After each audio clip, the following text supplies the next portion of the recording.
My friends say I'm a hypochondriac, but they don't know shit.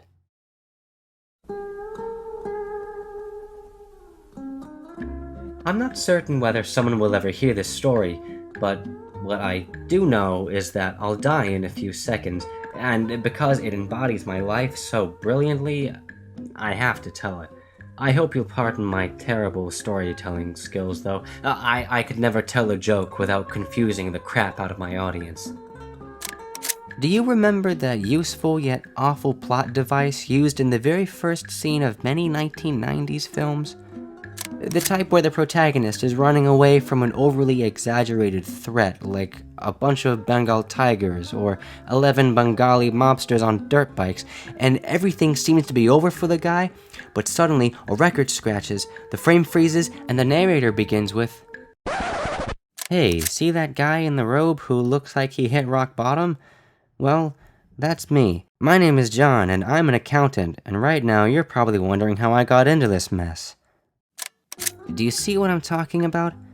Well, surprisingly enough, this is a pretty accurate portrayal of death, and I'd know because this monologue I'm having right now is my here's how it all started moment. And in my case, it's because of the white truck way over the speed limit and only a few meters away heading right towards me. Or maybe I'm already dead, and my mind is dealing with it by replaying a slow motion version of my last seconds of consciousness? I don't know. It's a weird moment. A way for your brain to tell you, hey buddy, that's how you fucked up your whole life. That's how in a matter of seconds you ruined everything you ever worked for. So take a last moment in silent and motionless atmosphere to feel guilty about your mistake, you idiot. It's funny because I always thought I'd have a well-prepared death, you know.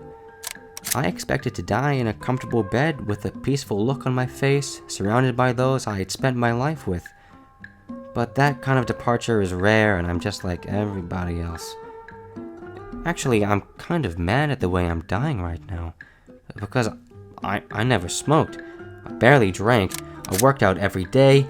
Ate like a yoga teacher. I spent 1,000 hours taking care of my body, reading various health magazines, going to the doctor for a checkup at least twice a month, but I'm still gonna die at 31, earlier than the average Neolithic man.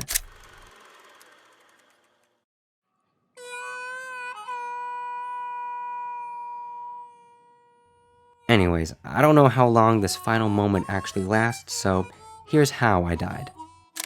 I died because when I woke up this morning, my apartment smelled of toast. I panicked because I knew the phantom smell of burnt bread is a common symptom of strokes and brain aneurysms, so I decided to immediately call an ambulance. On the phone with the hospital, they asked me if I felt dizzy or if I had trouble moving my face and limbs. I said yes, even though it wasn't true, but you can never be too safe. As the ambulance was on its way, I got extremely stressed out, and I googled, what can you do when you're having a stroke? And found out it helps to get some fresh air, so I opened up the window and took a deep breath.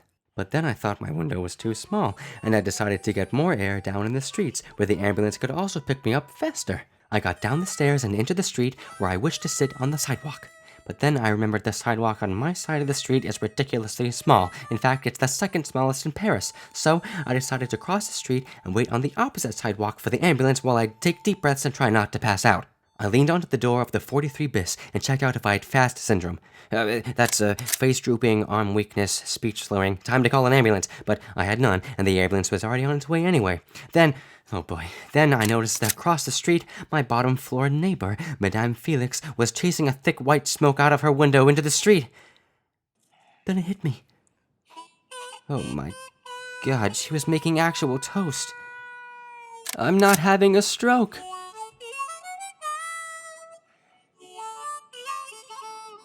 Incredibly relieved, but a little dizzy from the adrenaline, I stood up and walked to her window where I would tell her that I was well determined to get her ass kicked out of the building for misconduct. But that's when I got hit by the ambulance that was coming to get me.